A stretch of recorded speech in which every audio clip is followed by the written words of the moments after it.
नमस्कार, amazing kitchen मध्ये तुमचं सगळ्यांचं पुन्हा एकदा खूप खूप स्वागत आहे। पण पारंपरिक पद्धतीने काकडीचं धोंडस कसं बनवतात तर ती रेसिपी मी तुमच्याशी शेअर करणार आहे।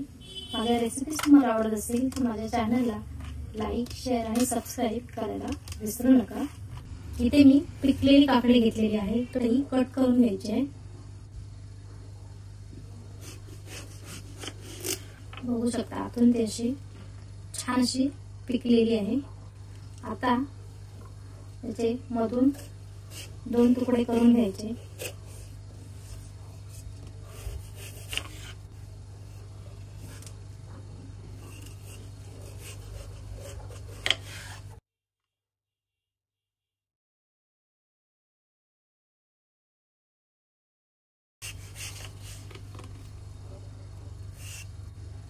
मी अर्धीच काकडी घेतली, बाकीचा जो भाग आहे हा असंच ठेवून द्यायचा।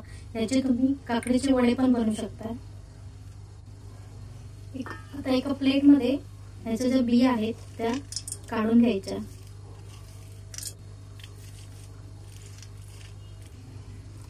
आता ही काकडी किसून घ्यायची, म्हणजे याची साल जी आहे ती घ्यायची नाही, फक्त मधला जो गर आहे तो किसून घ्यायचा।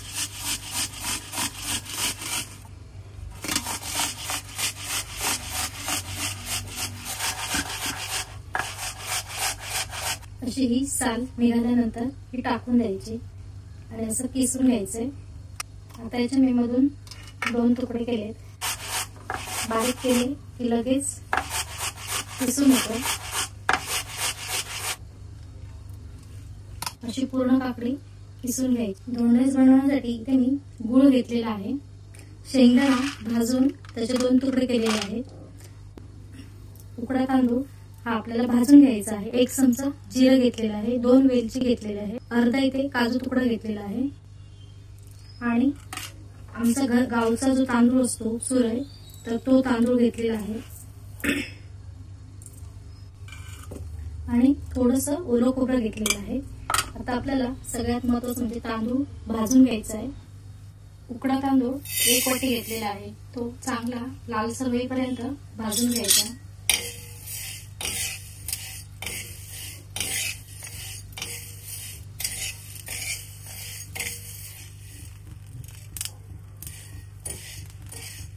आता हा तांदूळ काढून घ्यायचा आहे आणि जो सुरे तांदूळ घेतला आहे तर तो भाजून घ्यायचा। तांदळाची कणी आहे त्यामुळे ती लगेच भाजली जाते। गॅस बंद करून घ्यायचा आहे।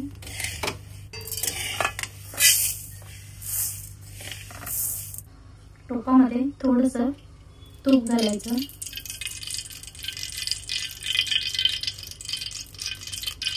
आणि काकडी किसून घेतलेली ती तुपामध्ये घालून घ्यायची आहे।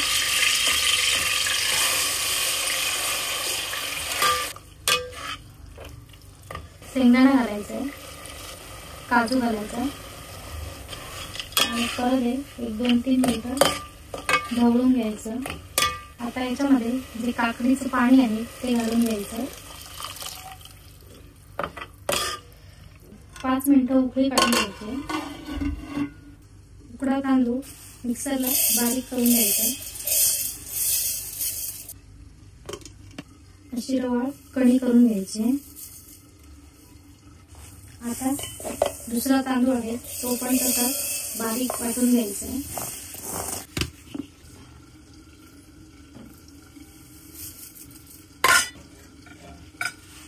आता हे दोन्ही मिक्स करायचं, खूप जास्त बारीक नाही करायचं, जसं आपला रवा असतो तसंच याची पिठी करून घ्यायची बारीक अशी। याच्यामध्ये खोबरं घालायचं, थोडंसं जिरं घालायचं 1 चमचा आणि 2 इथे मी वेलची घेतल्या तर त्या पण घालायच्या। जाडसर असं वाटून घ्यायचं, थोडीशी हळद घालायची। आता याच्यामध्ये गूळ घालून घ्यायचा आहे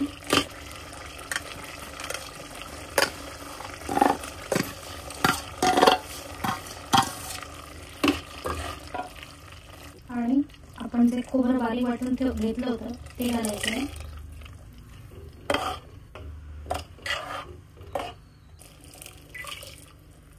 त्याच्यामध्ये अजून थोडीशी हळद घालून घ्यायची आणि थोडंसं मीठ घालायचं.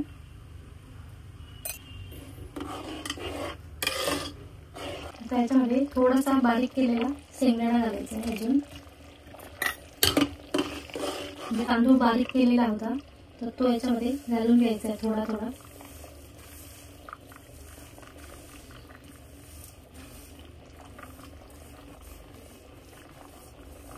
आणि परत एकदा हे छान असं ढवळून घ्यायचं.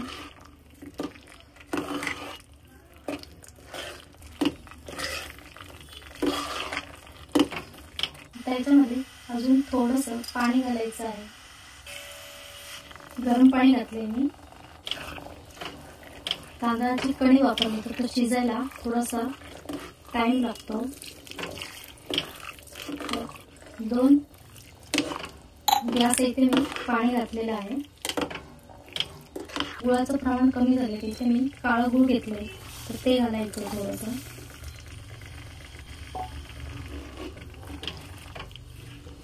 आणि परत एकदा हे छान असं ढवळून घ्यायचं आहे.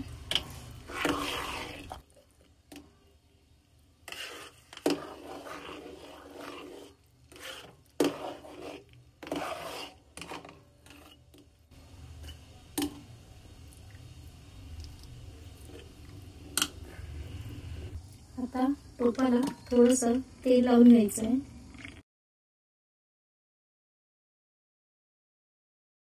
आणि आता हे सगळं या टोपामध्ये काढून घ्यायचं.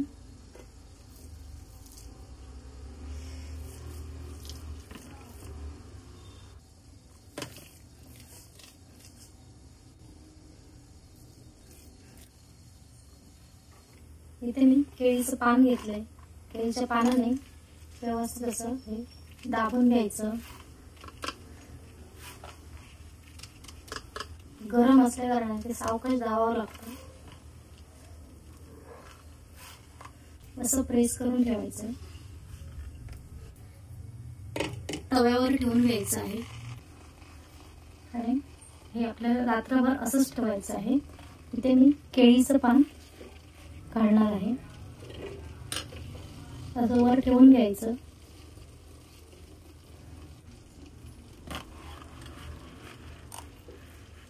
त्याला एक 20 मिनिटं गॅसवर ठेवून द्यायचं आहे. आता हे डायरेक्ट सकाळी आपल्याला ओपन करायचं आहे. इथे मी थोडा वेळ बारीक गॅस करून ठेवला आहे. 15 मिनिटांनंतर थोडासा गॅस फास्ट करायचा आणि ठेवायचा आहे.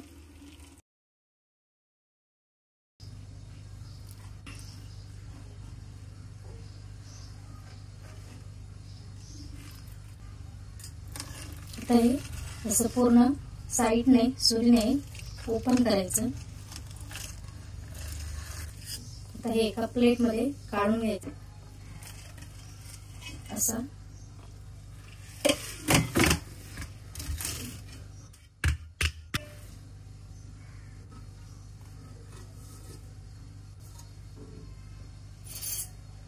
छान असं काकडीचं धोंडच बनून रेडी झालेलं आहे. आता हे कट करून घ्यायचंय.